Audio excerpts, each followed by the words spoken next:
Kwento ito ng isang mag-ina na sina Rachel at Belle. At pauwi na sila galing pa sa kanilang kamag-anak na ng malayong lugar.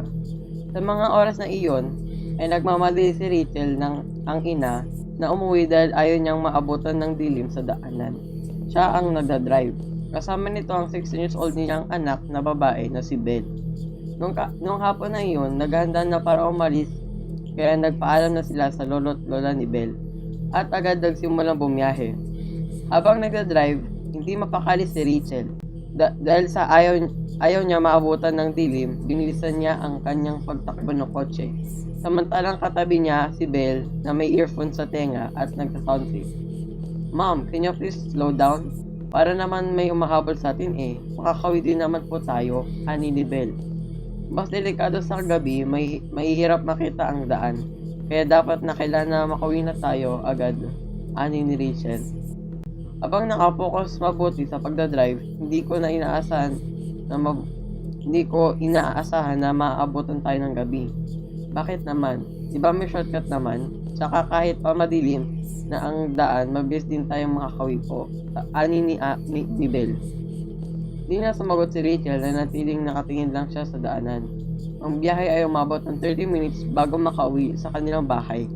Ngunit ang nasabing shortcut ay malubak na daanan at pinaliligiran ng mga puno sa bawat gilid ng daan. Walang street light paggabi kaya napakadilim ng daanan. Sa kasamang palad ay naabutan din sila ng takip silim sa daanan. Abang seryoso ang nababahala ang kanyang ina, si Belle ay nakatingin nang napansin niya sa side mirror niya sa bandang likuran ng kotse na tila may tao. Isang batang babae na nakaupo sa gitna ng daanan at nakatalikod ito sa kanila. At agad na sinabi ito sa kanyang ina, "Mom, wait, what?" Parang may tao dun sa likod natin. May batang babae. Nakita mo ba? Ha? Batang babae? Ani ni Rachel para malinawan. May batang babae at mukhang kailangan niya ng tulong, ma. Sa isip ni Rachel na ayaw niya sana iliko ang kotse para bumalik dahil mas nag-aalala siya ng habang magtatagal sila ay padilim na ang paligid. Ngunit nangungulit ito kaya kanyang anak dahil sa naawa sa batang babae na nag-iisa sa gitna ng daanan mag-isa. "Sigurado ka bang may nakita ka anak?" ani ni Rachel na nagdadahilan para magpatuloy sa pag-alis. "Ma, talaga nakita ko may batang babae dun sa likod natin," laro ni Belle, "at mukhang naliligaw kaya. Kailangan natin siyang tulungan." Nais man pero napilitan din si Rachel na bumalik sa lugar kung saan nakita ni Belle ang sinasabi niyang batang babae. At nang binalikan niya ang nasabing lugar kung saan nakita ay wala doon ang babae. Kaya naman habang dahan-dahan umaandar ang kotse at sila'y tumingin sa bawat paligid kahit na talagang madilim hanggang sa kalayuan mula doon sa dating pwesto kung saan nakita sa kanan tabi ng daanan, nakita nila ang batang nakaupo at nakayuko at tumikilos ito paduyan habang nakahawak sa kanyang mga binti. Nakita nila ang batang babae, ngunit hindi sila tumigil at bumaba ng kotse. "Daanan muna natin siya ng dahan-dahan at kausapin kung kailan niya ng tulong," ani ni Rachel. Sumang-ayon ang kanyang anak at nilapitan nila ang misteryosong batang babae. Pero nang nakalapit na sila ng sapat, napansin niya mula sa kanyang physical ay tila hindi bata mala teenager ang kanyang ayos. At nang madaanan nila, wala pa rin itong kibo para mapansin sila nito na inaasahan nila sana. At patuloy pa rin ito sa kabilang kakaibang kinikilos nito.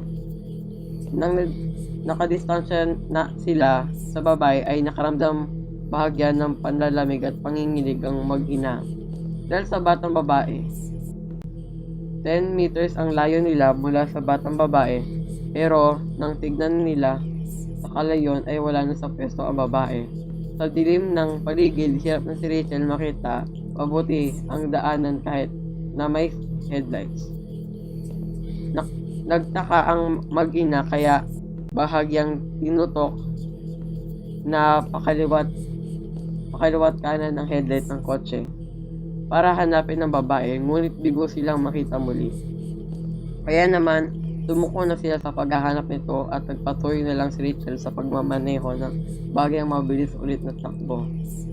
Makalipas ng 15 meters na ang layo nila mula sa pwesto ng misteryosong babae, nakarating na sila sa isang intersection na may mga road signs sa gitna ng bago pa man. Makalipas sa isang 50 meters na ang layo nila mula sa pwesto ng misteryosong babae, nakarating sila sa isang intersection na may mga road signs sa gitna at bago pa man sila lumiko sa kanan, nagulat si Rachel at kanyang anak na tigilan nang mapansin nila sa bandang kaliwang daanan ay nandoon ang misteryosong babae. Nakaupo pa rin ito, nakatalikod mula sa kanila. Hindi sila makapiniwala sa kanilang nakita, habang napuno ng katanungan at pagkakabahala sa kanilang isipan. Una sa lahat, paano siya ganong layo at ay agad na nakarating ang babae?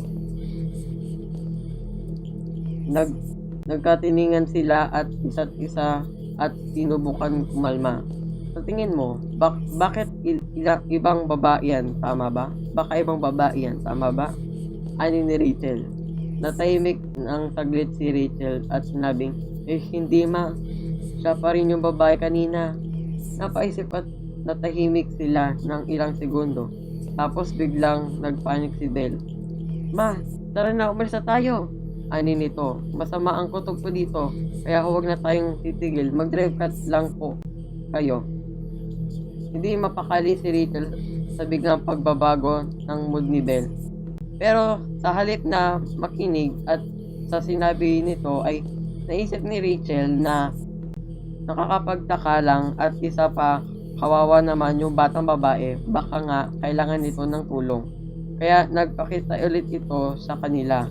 Kaya naman lumiko at nagmaneho para palapit si Rachel sa bata para malaman ang problema nito. Samantalang hindi naman ito nagustuhan ni Belle ang desisyon ng kanyang ina. Kaya nagpupumilit itong pigilan siya habang nagpapanik.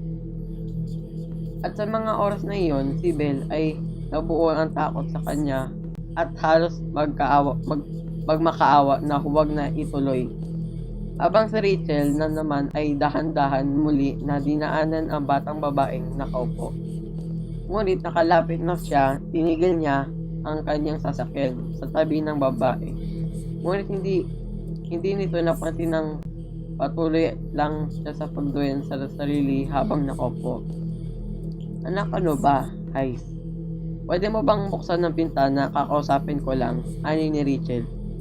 Ako na lang kakausap kung ayaw mo. Hindi sumunod si Belle, nakayoko lang siya na nakapikit at tinatakpan ng kanyang mga tinga habang naiyak na sobrang takot. Dahil ayaw niyang makita ang babae. Please mom, let's just go home, ani ni Belle. Hindi maintindihan ni Rachel ang ibig sabihin ni Belle. Kaya naman siya na umabot para buksan ang bintana ng kotse. Makita ang babae mabuti. Para makita ang babae ng mabuti. At sa mga oras ayon, yun lang ang naaalala ni Belle, na napatingin siya paitaas dahil sa kanyang ina. Sa lakas sa sigaw nito, napansin niya ang pagkakilabot sa mukha nito. Matapos nun ay agad tinapakan ni Rachel ang gas at halos paliparin niya ang kotse sa bilis na paalis nila. Anong nangyayari, ma? Ma, anong nakita mo? Ma!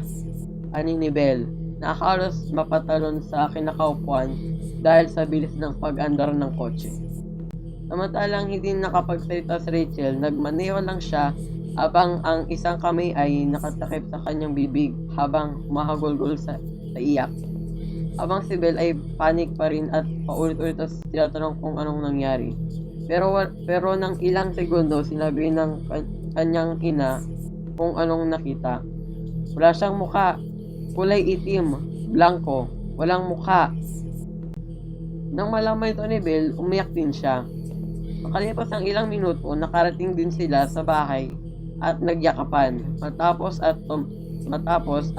ay tumawag si Rachel ng pulis. Ngunit hindi niya masabi o mapaliwanag ng ayos sa kanyang nasaksihan dahil may isip siyang baliw. Kaya naman sinabi niya lang na may babaeng minor de edad at ang kanyang kausotan nito na naliligaw sa kagubatan at sinabi niya din ang eksaktong location sa huling nakita. Mga pulis at ibang lokal na barangay ay isinuyod ang kagubatan at daanan. Nakipagtulungan upang hanapin ang nasabing babae, ngunit sila'y nabigo wakas.